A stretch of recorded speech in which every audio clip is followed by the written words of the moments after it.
ಶಾಲೆ ಉಳಿಸಿ, ಸರ್ಕಾರಿ ಶಾಲೆ ಉಳಿಸಿ.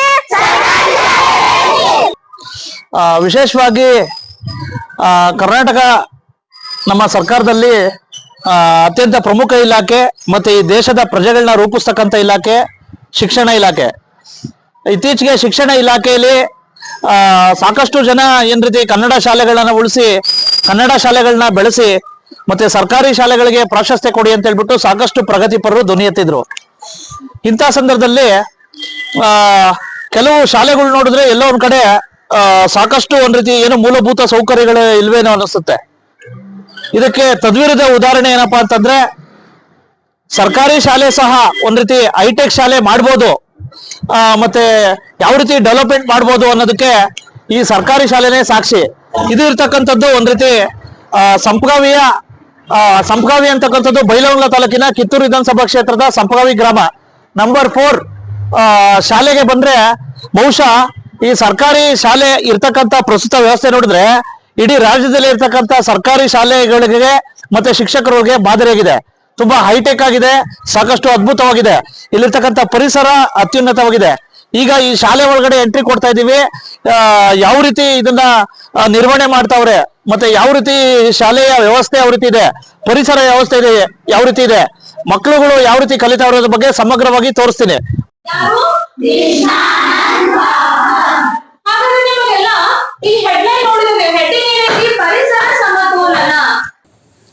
ರಾಜ್ಯದ ಹೈಟೆಕ್ ಖಾಸಗಿ ಶಾಲೆಗಳನ್ನ ಮೀರಿಸಿ ಮಾದರಿಯಾದ ಸಂಪಗಾವಿ ಸರ್ಕಾರಿ ಹಿರಿಯ ಪ್ರಾಥಮಿಕ ಕನ್ನಡ ಶಾಲೆ ಕರ್ನಾಟಕ ರಾಜ್ಯ ಸರ್ಕಾರದ ಅತ್ಯಂತ ಪ್ರಮುಖ ಇಲಾಖೆ ಹಾಗೂ ದೇಶದ ಅತ್ಯುನ್ನತ ಪ್ರಜೆಗಳನ್ನಾಗಿ ರೂಪಿಸುವ ಜವಾಬ್ದಾರಿ ಹೊತ್ತಿರುವ ಪ್ರಮುಖ ಇಲಾಖೆ ನಮ್ಮ ಶಿಕ್ಷಣ ಇಲಾಖೆ. ಈ ಶಿಕ್ಷಣ ಇಲಾಖೆ ಅಂದಾಕ್ಷಣ ಸರ್ಕಾರಿ ಪ್ರಾಥಮಿಕ ಕನ್ನಡ ಶಾಲೆ, ಪ್ರೌಢಶಾಲೆ ಪ್ರಮುಖ ಸ್ಥಾನ ಪಡೆಯುತ್ತವೆ. ಇತ್ತೀಚೆಗೆ ಸರ್ಕಾರಿ ಕನ್ನಡ ಶಾಲೆ ಉಳಿಸಿ ಎಂಬ ಅಭಿಯಾನ ತುಂಬಾ ಜೋರಾಗಿತ್ತು. ಇದರ ಜೊತೆಗೆ ಸರ್ಕಾರಿ ಶಾಲಾ ಪರಿಸರ ಹಾಗೂ ಮೂಲಭೂತ ಸೌಕರ್ಯಗಳು ಖಾಸಗಿ ಶಾಲೆಗಳಿಗೆ ಹೋಲಿಸಿದ್ರೆ ಅಷ್ಟೇನೂ ಇರುವುದಿಲ್ಲ ಎಂಬ ವಾದ ಮೊದಲಿನಿಂದಲೂ ತುಂಬಾ ಜೋರಾಗಿದೆ. ಇಂತಹ ಸಂದರ್ಭದಲ್ಲಿ ಬೆಳಗಾವಿ ಜಿಲ್ಲೆಯ ಬೈಲಹೊಂಗಲ ತಾಲೂಕಿನ ಕಿತ್ತೂರು ವಿಧಾನಸಭಾ ಕ್ಷೇತ್ರದ ಪ್ರಮುಖ ಗ್ರಾಮ ಸಂಪಗಾಂವ್ ಗ್ರಾಮದಲ್ಲಿ 1988ನೇ ಇಸ್ವಿಯಲ್ಲಿ ಪ್ರಾರಂಭವಾದ ನಂಬರ್ 4 ಸರ್ಕಾರಿ ಹಿರಿಯ ಪ್ರಾಥಮಿಕ ಕನ್ನಡ ಶಾಲೆಯನ್ನ ಹೈಟೆಕ್ ಮಾದರಿಯಲ್ಲಿ ಇಲ್ಲಿನ ಶಿಕ್ಷಕರು ಹಾಗೂ ಪ್ರಗತಿಪರ ಹೋರಾಟಗಾರರು ಅಭಿವೃದ್ಧಿಪಡಿಸಿರೋದು ನೋಡಿದರೆ ಎಲ್ಲರೂ ನಿಬ್ಬೆರಗಾಗ್ತಿರಿ.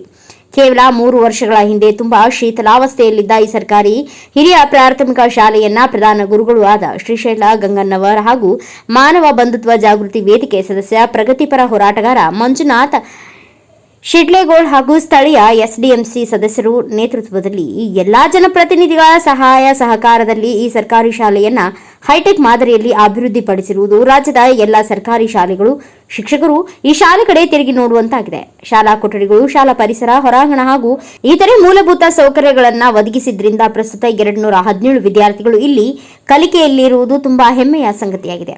ಇದರಿಂದ ಶಿಕ್ಷಣ ಇಲಾಖೆ ಅಧಿಕಾರಿಗಳ ವಲಯ ಹಾಗೂ ಜನಪ್ರತಿನಿಧಿಗಳು, ಸಾರ್ವಜನಿಕರು ಈ ಶಾಲೆಯ ಅಭಿವೃದ್ಧಿ ಕಂಡು ಪ್ರಶಂಸೆಗಳನ್ನು ವ್ಯಕ್ತಪಡಿಸುತ್ತಿದ್ದಾರೆ. ಆದ್ದರಿಂದ ನಿನ್ನೆ ನಮ್ಮ ನ್ಯೂಸ್ ಸಮೂಹದ ರಾಜ್ಯ ಉಪಸಂಪಾದಕ ಬಸವರಾಜು ಭೇಟಿ ಕೊಟ್ಟು ಈ ಶಾಲೆ ಬಗ್ಗೆ ಸಮಗ್ರವಾಗಿ ವರದಿ ತಯಾರಿಸಿ ಶಿಕ್ಷಕರು ಹಾಗೂ ಪ್ರಗತಿಪರ ಹೋರಾಟಗಾರರ ಅಭಿಪ್ರಾಯ ಸಂಗ್ರಹ ಮಾಡಿ ಅಭಿನಂದನಾ ಸಮಗ್ರ ವರದಿಯನ್ನ ಬೆಳಕು ಚೆಲ್ಲಿದ್ದಾರೆ. ಆದಿತ್ಯ ಜನಪ. ಎಷ್ಟನೇ ಕ್ಲಾಸ್ ಈಗ? 7th. 1ನೇ ಕ್ಲಾಸಾಗಿಂದ ಇಲ್ಲ ಓದಿದ್ಯಾ? ಮೊದಲು ಯಾವ ರೀತಿ ಶಾಲೆ ಇತ್ತು, ಇವಾಗ ಯಾವ ರೀತಿ ಇದೆ? ಮೊದಲು ಶಾಲೆ ಶೀತಲ ಸ್ಥಿತಿಯಲ್ಲಿತ್ತು. ಸೋರ್ತಾ ಇತ್ತಾ? ಏನೇನ್ ಸಮಸ್ಯೆ ಇತ್ತು ಮೊದಲು? ಮೊದಲು ತುಂಬಾ ಕಟ್ಟಡಗಳಿರಲಿಲ್ಲ. ಕಟ್ಟಡ ಇರ್ಲಿಲ್ಲ, ಕೊಠಡಿಗಳಿರ್ಲಿಲ್ಲ. ಆಮೇಲೆ ಮಳೆಗಾಲದಲ್ಲಿ ಕಟ್ಟಡಗಳು ತುಂಬಾ ಸೋರ್ತಿತ್ತು. ಹೌದಾ? ತಿರ್ಗಾ ಇದು ಆವರಣ ಎಲ್ಲ ಇದು ಈ ತರ ಇರ್ಲಿಲ್ಲ. ಇವಾಗ ಏನೇನಾಗಿದೆ? ಈಗ ಈ ಆವರಣದಲ್ಲಿ ಫ್ಲವರ್ಸ್ ನ ಕುಂದಿಸಲಾಗಿದೆ ಹಾಗೂ ಹೆಚ್ಚು ಕೊಠಡಿಗಳನ್ನ ಕಟ್ಟಲಾಗಿದೆ. ತಿರ್ಗಿ ಇನ್ನ ಏನೇನು ಉಪಯೋಗ ಆಗಿದೆ? ಇನ್ನು ತುಂಬಾ ಸೌಲಭ್ಯಗಳು ನಮಗೆ ದೊರಕಿದೆ.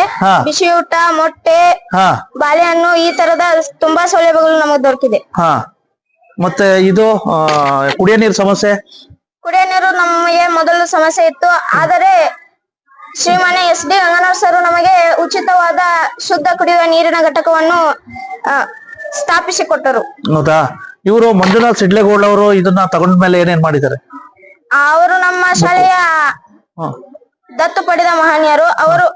ಅವರು ತುಂಬಾ ಸೌಲಭ್ಯಗಳನ್ನು ನಮಗೆ ದೊರಕಿಸಿದ್ದಾರೆ. ಹಾ ಮತ್ತು ಅವರ ಹುಟ್ಟುಹಬ್ಬದ ದಿವಸದಂದು ನಮಗೆ ಬುಕ್ಕು, ಬ್ಯಾಗು ಇನ್ನಿತರ ಸಾಮಗ್ರಿಗಳನ್ನು ನೀಡುತ್ತಾರೆ. ಹೌದಾ? ಈಗ ಒಟ್ಟಾರೆ ಚೆನ್ನಾಗಿದೆ ಸರ್ಕಾರಿ ಶಾಲೆ. ಹಾ, ಚೆನ್ನಾಗಿದೆ. ಏನ್ ನಿಮ್ಮ ಹೆಸರು? ರೂಪಾ ಬೈಲಾಪುರ್. ರೂಪಾ ಬೈಲಾಪುರ್. ಬೈಲಾಪುರ. ಬೈಲಾಪುರ್. ಹೇಳಮ್ಮ, ಮೊದ್ಲು 3 ವರ್ಷದಿಂದ ಯಾವ ರೀತಿ ಏನೇನ್ ಸಮಸ್ಯೆ ಇದ್ವಿ ಇಲ್ಲಿ? ಇಲ್ಲಿ ತುಂಬಾ ಕೊಠಡಿಗಳಿಲ್ಲ ಕುತ್ಕೋದಿಕ್ಕೆ. ಆದ್ರೆ ನಾವು ಗ್ರೌಂಡ್ ಒಳಗೆ ಕುಂತ್ಕೊಂಡು ಪಾಠ ಮಾಡಿದರು. ಆದ್ರೆ ಈಗ ಎಲ್ಲಾ ಕೊಠಡಿಗಳು ಬಹಳಷ್ಟು ಆಗಿದಾವೆ. ಗ್ರೌಂಡ್ ಚಲೋ ಆಗಿದೆ. ಹಾ, ಮತ್ತೆ 3 ವರ್ಷದಿಂದ ಸಾಕಷ್ಟು ಸಮಸ್ಯೆ ಇದ್ವು. ಈಗ ಈಗ ಯಾವ್ದೇ ಸಮಸ್ಯೆ ಇಲ್ಲ ರೀ. ಹೌದಾ? ಕುಡಿಯೋ ನೀರ್ದು ಎಲ್ಲ ಸಮಸ್ಯೆ ಬರೋಬ್ಬರಿ ಐತೆ. ಹಾ ರೀ. ಎಲ್ಲ ಟೀಚರ್ಸ್ ಯಾವ ರೀತಿ ಇದಾರೆ? ಎಲ್ಲಾ ತುಂಬಾ ಒಳ್ಳೆಯವರಿದ್ದಾರೆ. ಹೌದಾ? ಒಳ್ಳೆಯವರು ಚೆನ್ನಾಗ್ ಪಾಠ ಮಾಡ್ತಾರೋ? ಮಾಡ್ತಾರೆ. ಓಕೆ. ಮಂಜುನಾಥ್ ಅವರು ಸಿಡ್ಲಬ್ಗೂ ಏನೇನ್ ಮಾಡಿದ್ದಾರೆ? ಅವ್ರ ಹುಟ್ಟುಹಬ್ಬಕ್ರಿ ಅವ್ರಿ ಬ್ಯಾಗ್ ರೀ ಮತ್ತ ಬುಕ್ಸ್ ವಿತರಣೆ ಮಾಡ್ಯಾರ್ರಿ. ಹಾ, ಓಕೆ. ನಿಮ್ಮ ಹೆಡ್ ಮಾಸ್ಟರ್ ಬಗ್ಗೆ ಏನೇನ್ ಹೇಳ್ತೀರಾ? ಅವ್ರು ಬಂದಾಗೆಲ್ಲ ಅವ್ರು ಇಲ್ಲೂ ಇಲ್ಲಾಗೆಲ್ಲ ಸ್ವಲ್ಪ ತೊಂದ್ರೆ ಐತ್ರಿ. ಈಗ ಅವ್ರು ಬಂದ್ಮೇಲೆ ಎಲ್ಲಾ ಕೊಠಡಿಗಳಾಗ್ಯಾವ್ರಿ. ಈಗ ಗ್ರೌಂಡ್ ಆಗೈತ್ರಿ. ಮತ್ತ ಶುದ್ಧ ಕುಡಿಯುವ ನೀರಿನ ಘಟಕ ಆಗೈತ್ರಿ. ಓಕೆ.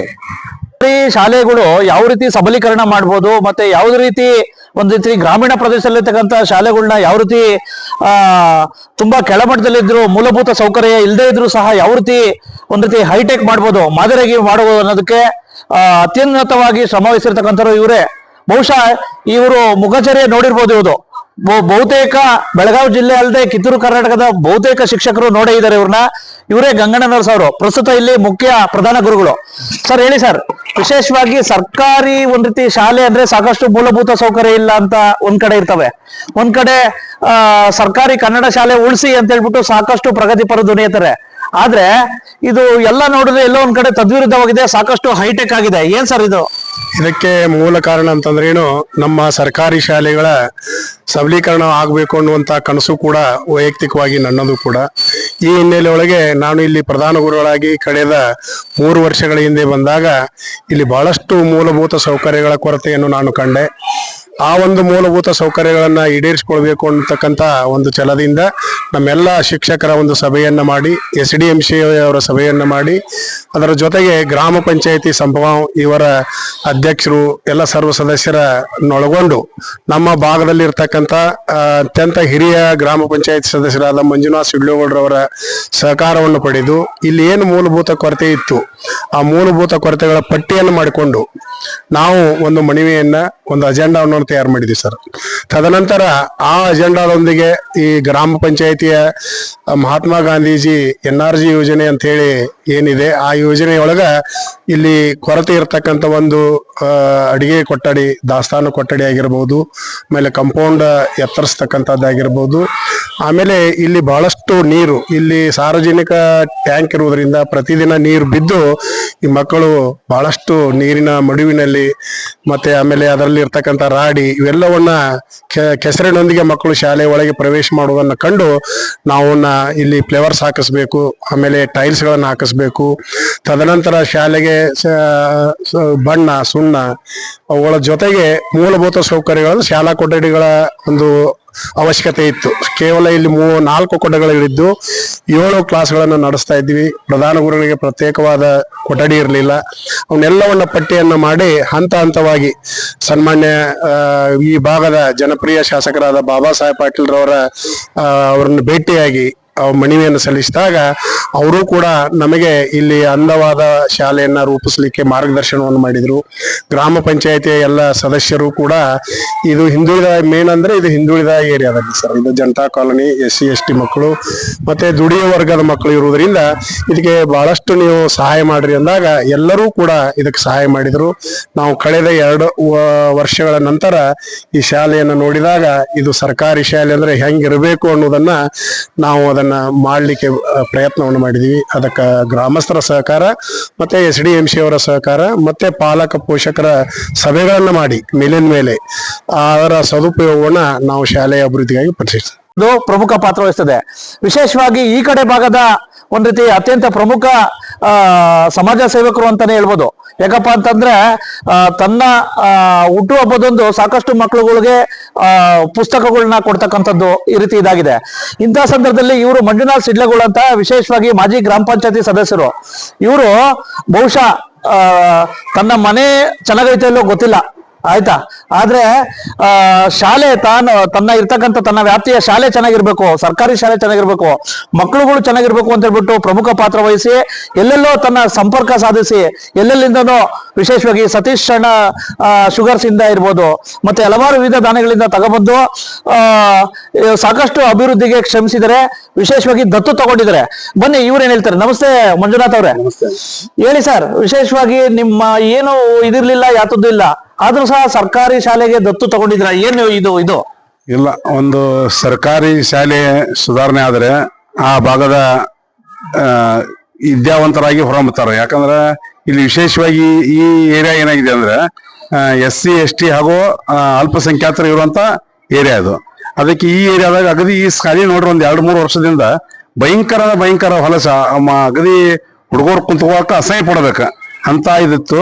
ಅದಕ್ಕೆ SD ಗಂಗನವ್ರ ಸರ್ ಆಗಿರ್ಬೋದು, ಇಲ್ಲಿದ್ದಂತ ಎಲ್ಲ ಶಿಕ್ಷಕರೊಂದು ನಮ್ಮ ಗಮನಕ್ಕೆ ತಂದಾಗ ನಾನು ಕಳೆದ 20 ವರ್ಷದಿಂದ ಗ್ರಾಮ ಪಂಚಾಯತಿ ಸದಸ್ಯನಾಗಿ ಈ ಭಾಗಕ್ಕೆ ಒಂದು ಏನಾರ ಕೊಡುಗೆ ಕೊಡ್ಬೇಕಂದಾಗ ಸರ್ ಅಂದ್ರು, ಈ ಶಾಲೆಯನ್ನು ದತ್ತಕ ತಗೊಂಡ್ರೆ ಒಳ್ಳೇದಾಕೈತೆ ಅಂದಾಗ ಕಳೆದ 2 ವರ್ಷದಿಂದ ಈ ಶಾಲೆಯನ್ನು ದತ್ತಕ ತಗೊಂಡು ಒಂದು ಅಗದಿ ಮಾದರಿ ಮಾಡ್ಬೇಕು. ನಮ್ಮ ತಾಲೂಕಿನಾಗ ಒಂದು ಮಾದರಿ ಶಿಕ್ಷಣ ಕ್ಷೇತ್ರ ಒಂದು ಗುರುತಿಸುವಂಗ ಮಾಡ್ಬೇಕಂತೇಳಿ ಈ ಶಾಲೆಯನ್ನು ನಮ್ಮ ತಕ್ಕ ಮಟ್ಟಿಗೆ ನಮ್ಮ ಸ್ಥಳೀಯ ಶಾಸಕರಾದಂತ ನಮ್ಮ ಮಾರ್ಗದರ್ಶಕರು ಹಾಗೂ ನಮ್ಮ ಗುರುಗಳಾದಂತ ಬಾಬಾ ಸಾಹೇಬಣ್ಣ ಪಾಟೀಲ್ ಅವರ ಹಾಗೂ ರೋಹಿಣಿ ತಾಯಿ ಪಾಟೀಲ್ ಅವರ ನೇತೃತ್ವದಲ್ಲಿ ಈ ಶಾಲೆಯನ್ನು ನಾವು ದತ್ತಕ್ಕೆ ತಗೊಂಡು ಒಂದು ಅಗದಿ ನಮ್ಮ ತಾಲೂಕಿನಾಗ ಮಾದರಿ ಸ್ಕೂಲ್ ಮಾಡ್ಬೇಕಂತೇಳಿ ನಾವು ಪ್ರಯತ್ನ ಪಟ್ಟಿದ್ದು. ಅದ್ರ ನಾವು ಯಶಸ್ವಿ ಆಗಿದ್ದೇವೆ ಅಂತೇಳಿ ಈ ಮುಖಾಂತರ ತಮಗೆ ಹೆಮ್ಮೆಯಿಂದ ಹೇಳಿ ನಾವು ಇಚ್ಛಿಸ್ಪಡ್ತೇವೆ. ಅಲ್ಲ, ಕಳೆದ 2.5 ವರ್ಷದಿಂದ ಸಾಕಷ್ಟು ಇದಿತ್ತಂತೆ, ಮೂಲಭೂತ ಸೌಕರ್ಯಗಳಿದ್ವಂತೆ. ಇವಾಗ ಯಾವುದೇ ರೀತಿ ಇದಿಲ್ಲ. ಒಂದ್ ರೀತಿ ಎಲ್ಲಾ ಸರ್ಕಾರಿ ಶಾಲೆಗಳು ನಾಟಿಸುವಂತೆ ಪರಿಸರ ಒಂದ್ ರೀತಿ ನಿರ್ಮಾಣ ಮಾಡಿದಿರಾ. ಏನ್ ಇದರ ಗುಟ್ಟು, ಏನೇನ್ ಮಾಡಿದ್ರಿ ತಾವು? ಏನಿಲ್ಲ ಸರ್, ನಮ್ಮ ಆತ್ಮೀಯರ ಕಡೆಯಿಂದ ಆಗಿರ್ಬೋದು ಅಥವಾ ಯಾರ ಕೊಡುಗೆ ದಾನಿಗಳದಾರಲ್ಲ ಅವ್ರ ಕಡೆಯಿಂದ ಅವ್ರ ಮನವೊಲಿಸಿ ಹಿಂಗೈತೆಪ್ಪ ನಮ್ಮ ಊರಾಗ ಒಂದ್ ಶಾಲೆ ಐತಿ, ಅಭಿವೃದ್ಧಿ ಪಡಿಸೋಣ ಅಂದಾಗ ನಮ್ಮದೇ ಆದಂತ ಕಳೆದ ಒಂದ್ 2-3 ವರ್ಷದಿಂದ ವಿಶ್ವ ಮಾನವ ಬಂಧುತ್ವ ವೇದಿಕೆ ಹಾಗೂ ಶಿಕ್ಷಣ ಜಾಗೃತಿ ವೇದಿಕೆ ಅಂತೇಳಿ ನಮ್ಮ ಊರಿನ ಗುರುಗಳಾದಂತ SD ಗಂಗನವರಾಗಿರ್ಬೋದು, ಉಳ್ಳಾಗಡ್ಡಿ ಸರ್ ಆಗಿರ್ಬೋದು, ಹಾಗೂ ನಮ್ಮ ಮಾಜಿ ಚೇರ್ಮನ್ರು ಅಥವಾ ಹಾಲಿ ಚೇರ್ಮನ್ರು ಆದಂತ ಎಲ್ಲ ನನ್ನ ಸಹಪಾಠಿಗಳನ್ನ ಕೂಡಿಕೊಂಡು ಒಂದು ಟೀಮ್ ವರ್ಕ್ ಮಾಡಿದಾಗ ಈ ಹಂತಕ್ಕೆ ಬಂದೈತಿ ಸರ್. ಈಗ ಇನ್ನೊಂದು ವಿಶೇಷವಾಗಿ ಶಾಲಾ ಆವರಣದಲ್ಲೇ ಒಂದ್ ರೀತಿ ಸಾಕಷ್ಟು ಒಂದ್ ರೀತಿ ಈ ನೀರಿನ ಟ್ಯಾಂಕ್ ಬಗ್ಗೆ ಎಲ್ಲ ಒಂದ್ ಕಡೆ ಎಲ್ಲ ಓಕೆ, ಆ ನೀರಿನ ಟ್ಯಾಂಕ್ ಬಗ್ಗೆ ಏನ್ ಸರ್ ಇದು ತುಂಬಾ ಶಿಥಿಲಗೊಂಡಿದೆ, ಸಾಕಷ್ಟು ಒಂದ್ ರೀತಿ ಇದ್ರಲ್ಲೇ ಇದ್ ಮಾಡ್ತಾರೆ, ಅದಕ್ಕೇನಾದ್ರು ತಾವು ಪ್ರಸ್ತಾವನೆ ಕೊಟ್ಟಿದ್ದೀರಾ? ಸರ್, ಈಗಾಗಲೇ ಸ್ಕೂಲ್ದಿಂದ ಆಗಿರ್ಬೋದು ಅಥವಾ ನಮ್ಮ ಗ್ರಾಮ ಪಂಚಾಯತಿಂದ ಆಗಿರ್ಬೋದು, ತಾಲೂಕ್ ಪಂಚಾಯತಿ ಜಡ್ಪಿಗೆ ಈಗಾಗಲೇ ಒಂದ್ 4-5 ಸಲ ನಾವು ಮನವಿನ ಕೊಟ್ಟಿದ್ದೆವು. ಯಾಕಂದ್ರೆ ಅದು 70ರ ದಶಕದಾಗ ಸ್ಕೂಲ್ ಸ್ಟಾರ್ಟ್ ಆಗೋಕ್ಕಿಂತ ಮೊದಲು ಅವ್ರು ನೀರಿನ ಟ್ಯಾಂಕ್ ಇದ್ದು. ಈಗ ಏನಾಗಿದೆ ಅಂದ್ರೆ ಸರ್, ಅವು ಶೀತಲಾ ವ್ಯವಸ್ಥೆಗೆ ಕಳೆದ 30-40 ವರ್ಷದಿಂದ ಶೀತಲಾ ವ್ಯವಸ್ಥೆದಾಗ ಅವು ಬಂದಾವ್ ಸರ್. ಅದಕ್ಕೆ ಮಾನ್ಯ ಯುವ ಆದಂತ ತಾಲೂಕ್ ಪಂಚಾಯತ್ ಯುವ ಅಂತ ಸಂಜೀವ್ ಜನೂರ್ ಅವ್ರ ಸಾಹೇಬ್ರು ಸ್ಪಾಟ್ಗೆ ಇನ್ಸ್ಪೆಕ್ಷನ್ ಮಾಡಿದಾಗ ತಾವು ಅವ್ರಿಗೆ ಮನವಿ ಕೊಟ್ಟಿದ್ದೆವು. ಈಗಾಗಲೇ ಸಾಕಷ್ಟು ಬಾರಿ ಸ್ಕೂಲ್ದಿಂದ ಆಗಿರ್ಬೋದು ಅಥವಾ ನಮ್ಮ ಗ್ರಾಮ ಪಂಚಾಯತಿಯಿಂದ ಮನವಿ ಸಲ್ಲಿಸಿದಾರೆ ಸರ್, ಅವ್ನು ಶಿಫ್ಟ್ ಮಾಡಂತ. ಆದಷ್ಟು ಅವ್ರು ಶಿಫ್ಟ್ ಮಾಡ್ತಾವ ಅಂತ ತಮ್ಗೆ ಭರವಸೆ ಕೊಟ್ಟಿದ್ದಾರೆ ಸರ್. ಶಿಫ್ಟ್ ಮಾಡ್ತಾರೋ ಏನೋ ಅದು ಡೆಮಾಲಿಷ್ ಮಾಡ್ತಾರ? ಅಲ್ಲ, ಇವನ್ ಡೆಮಾಲಿಷ್ ಮಾಡಿ ಆಚೆ ಕಡೆ ಶಿಫ್ಟ್ ಮಾಡಿ ಕೊಡ್ತು ಅಂತ ಹೇಳಿದಾರೆ ಸರ್. ಹೌದಾ? ಇನ್ನ ಏನೇನ್ ನೆರವು ಬೇಕು ಶಾಲೆಯ ಸಬಲೀಕರಣಕ್ಕೆ ಅಂತ ರಿಕ್ವೆಸ್ಟ್ ಮಾಡ್ಕೊತೀರಾ? ಈಗಾಗಲೇ ನಾವು ನಮ್ಮ ಶಾಸಕರ, ನಮ್ಮ ಕ್ಷೇತ್ರದ ಶಾಸಕರಾದಂತ ಬಾಬಾ ಸಾಹೇಬಣ್ಣ ಪಾಟೀಲ್ ಅವ್ರಿಗೆ ಮೊನ್ನೆ 25ನೇ ವರ್ಷದ ಅಗದಿ ವಿಜೃಂಭಣೆಯಿಂದ ಕಾರ್ಯಕ್ರಮ ಮಾಡಿದಾಗ ಅವ್ರಿಗೊಂದು ಮನವಿ ಕೊಟ್ಟಿದ್ವಿ. 2 ರೂಮ, ಒಂದು ಸಭಾ ಮಂಟಪ, ದಯವಿಟ್ಟು ತಮ್ಮ ಅಧಿಕಾರಾವಧಿ ಅವ್ರಿಗೆ ಮಾಡಿಕೊಡ್ರಿ. ಯಾಕಂದ್ರ ತಾವು ಅಗದಿ ಜನಪ್ರಿಯ ಶಾಸಕರು. ಬಹುಶಃ ನಾ ಕಂಡಂಗ, ನಾನು ಕಳೆದ 20-25 ವರ್ಷ ರಾಜಕೀಯ ಕ್ಷೇತ್ರದಾಗ ಇದ್ದಂಗ ನೋಡ್ರೆ ಇಂಥ ಅನುದಾನ ತಂದಂತ ಶಾಸಕರು ಯಾರಿಲ್ಲ. ಬಹುಶಃ ನಮ್ಮ ಊರಿಗೆ ಒಂದ್ 4-5 ಕೋಟಿ ರೂಪಾಯಿಗಳನ್ನು ಈಗಾಗಲೇ ಅವ್ರ ಕ್ಷೇತ್ರದ, ಅವರ ಸ್ಥಳೀಯ ಕ್ಷೇತ್ರ ಅಭಿವೃದ್ಧಿ ನಿಧಿ ಒಳಗೆ ಸಾಕಷ್ಟು ಕೊಟ್ಟಿದ್ದಾರೆ. ರೋಡ್ ಆಗಿರ್ಬೋದು, ಶಾಲೆ ಕಟ್ಟಡ ಆಗಿರ್ಬೋದು, ಈಗಾಗಲೇ ನಮ್ಮ ಗ್ರಾಮ ಪಂಚಾಯತಿ ನೋಡಿರ್ಬೋದು ಅಥವಾ ನಮ್ಮ ಒಂದಷ್ಟು ದೇವಸ್ಥಾನಗಳಿಗೆ ಐತಿ ಸಾಕಷ್ಟು ಅನುದಾನ ಈಗಾಗಲೇ ಕೊಟ್ಟಿದಾರು. ಅದಕ್ಕೆ ಮುಂದೆ ಬರೋ ದಿನಮಾನಗಳಾಗ ನಮ್ಮ 50 ಲಕ್ಷ ರೂಪಾಯಿ ನಮ್ಮ ಶಾಲೆಗೆ ಈಗಾಗಲೇ ಅವ್ರು ಕೊಟ್ಟಿದ್ದಾರೆ. ಮುಂದೆ ಇನ್ನೂ 2 ರೂಮ್ ಕೇಳಿದವು, ಸಭಾ ಮಂಟಪ ಒಂದು ಕೇಳಿದವು, ಕೊಡ್ತಾವಂತ ಅವ್ರು ಆಶ್ವಾಸನೆ ಕೊಟ್ಟಿದ್ದಾರೆ. ಮತ್ತೆ ವಿಶೇಷವಾಗಿ ಈ ಶಾಲೆ ಮೇಲೆ ಬಾಬಾ ಸಾಹೇಬಣ್ಣ ಪಾಟೀಲ್ ಆಗಿರ್ಬೋದು, ರೋಹಿಣಿ ಅಕ್ಕ ಪಾಟೀಲ್ ಆಗಿರ್ಬೋದು, ಬಹಳ ವಿಶೇಷವಾಗಿ ಕಾಳಜಿ ಐತಿ ಈ ಶಾಲೆ ಮೇಲೆ. ಯಾಕಂದ್ರೆ ತಮ್ಮ ಹಿಂದುಳಿದ ವರ್ಗದ ಶಾಲೆ ಅಂತಾರ. ಅದಕ್ಕೆ ಅವ್ರು ಮೊನ್ನೆ ಹೇಳಿದಾರೆ, ಯಾವ ಊರಾಗ ಶಾಲೆ ಗಂಟೆ ಬಡಿತಿತ್ತಲ್ಲ ಆ ದೇವಸ್ಥಾನ ಗಂಟೆಗಿಂತ ನೀವು ದೇವಸ್ಥಾನ ಕಟ್ರಿ, ನಾ ಶಾಲೆ ಕಟ್ರಿ ಅಂತ ಬಹಳ ಸಲ ಬಹಳ ಓಪನ್ ಪಬ್ಲಿಕ್ ಮೀಟಿಂಗ್ ಆಗಿ ಹೇಳ್ತಾರ ಅವ್ರು. ನೀವು ಊರವರೆಲ್ಲ ಕೂಡಿ ದೇವಸ್ಥಾನ ಕಟ್ರಪ್ಪ, ನಾನು ಶಾಲೆ ಕಟ್ತೇನೆ ಅಂತೇಳಿ.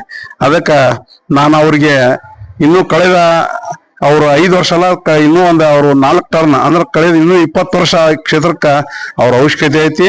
ಅವ್ರ ನಮ್ಮ ಅಷ್ಟ ಅಲ್ಲ ಇಡೀ ಕ್ಷೇತ್ರದ ಜನ ಅವ್ರನ್ನ ಬಯಸ್ತೈತೆ ಅಂತ ಈ ಮುಖಾಂತರ ಹೇಳ. ಗೊತ್ತಾಯ್ತಲ್ಲ ವೀಕ್ಷಕರೇ, ವಿಶೇಷವಾಗಿ ಒಂದ್ ರೀತಿ ಸರ್ಕಾರಿ ಕನ್ನಡ ಶಾಲೆಗಳು ಉಳಿಬೇಕು ಮತ್ತೆ ಸರ್ಕಾರಿ ಶಾಲೆಗಳು ಬೆಳಿಬೇಕು ಅಂತ ಹೇಳ್ಬಿಟ್ಟು ಸಾಕಷ್ಟು ಪ್ರಗತಿಪರರು ಧ್ವನಿ ಎತ್ತಾರೆ.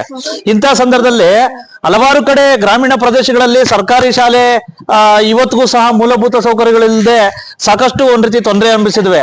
ಅವಕ್ಕೆಲ್ಲ ತದ್ವಿರುದ್ಧ ಉದಾಹರಣೆ ಅಂದ್ರೆ ಈ ಸಂಪಗಾವಿಯ, ವಿಶೇಷವಾಗಿ ಸಂಪಗಾವಿ ಅಂತಕ್ಕಂಥದ್ದು ಬೆಳಗಾವಿ ಜಿಲ್ಲೆಯ ಕಿತ್ತೂರು ವಿಧಾನಸಭಾ ಕ್ಷೇತ್ರದ ಬೈಲಹೊಂಗಲ ತಾಲೂಕಿನ ಸಂಪಗಾವಿ ಗ್ರಾಮ ಬರುತ್ತೆ.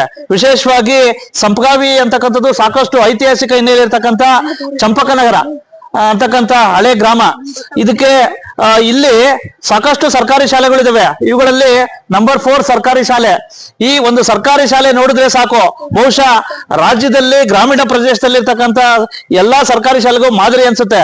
ವಿಶೇಷವಾಗಿ ಸರ್ಕಾರಿ ಶಾಲೆಯ ಆವರಣ ಇರ್ಬೋದು, ಮತ್ತೆ ಕೊಠಡಿ ಇರ್ಬೋದು, ಮತ್ತೆ ಮೇಲ್ಛಾವಣಿ ಇರ್ಬೋದು, ಮತ್ತೆ ಶೌಚಾಲಯದ ವ್ಯವಸ್ಥೆ ಇರ್ಬೋದು, ಮತ್ತೆ ಟೀಚಿಂಗ್ ಸ್ಟಾಫ್ ಇರ್ಬೋದು, ಮತ್ತೆ ವಿಶೇಷವಾಗಿ ಇಲ್ಲಿರ್ತಕ್ಕಂಥ SDMC ಕಮಿಟಿ ಇರ್ಬೋದು. ಜೊತೆಗೆ ಪ್ರಮುಖ ವಿಷಯ ಏನಪ್ಪಾ ಅಂದ್ರೆ ವಿದ್ಯಾರ್ಥಿಗಳು ವಿಶೇಷವಾಗಿ ಸಾಕಷ್ಟು ಬುದ್ಧಿವಂತರಿದ್ದಾರೆ. ಹಾಗಾಗಿ ಈ ಒಂದು ಸರ್ಕಾರಿ ಶಾಲೆ ಇಡೀ ರಾಜ್ಯದಲ್ಲಿ ಇರ್ತಕ್ಕಂಥ ಎಲ್ಲಾ ಸರ್ಕಾರಿ ಕನ್ನಡ ಶಾಲೆಗಳಿಗೆ ಮಾದರಿ ಅಂತಕ್ಕಂಥದ್ದು ನನ್ನ ಅಭಿಪ್ರಾಯ. ಶಾಲೆ ಉಳಿಸಿ ಸರ್ಕಾರಿ ಶಾಲೆ ಬೆಳೆಸಿ. ಹಾ ಹೇಳಿ. ಸರ್ಕಾರಿ ಶಾಲೆ ಉಳಿಸಿ ಸರ್ಕಾರಿ ಶಾಲೆ ಬೆಳೆಸಿ. ಬ್ಯೂರೋ ರಿಪೋರ್ಟ್ ಬಸವರಾಜು, ಭಾರತ ವೈಭವ news, Sampagavi. Thanks for watching. Read, discuss and debate with editor Dr. Yan Prashant Rao. Wanted reporters in print, digital and visual media for Bharat Vaibhav Daily Newspaper, BV News 5 Channel and BV Fast Web News from all the talukas of Karnataka, Goa and Maharashtra. If interested, send your resume to 9019229369.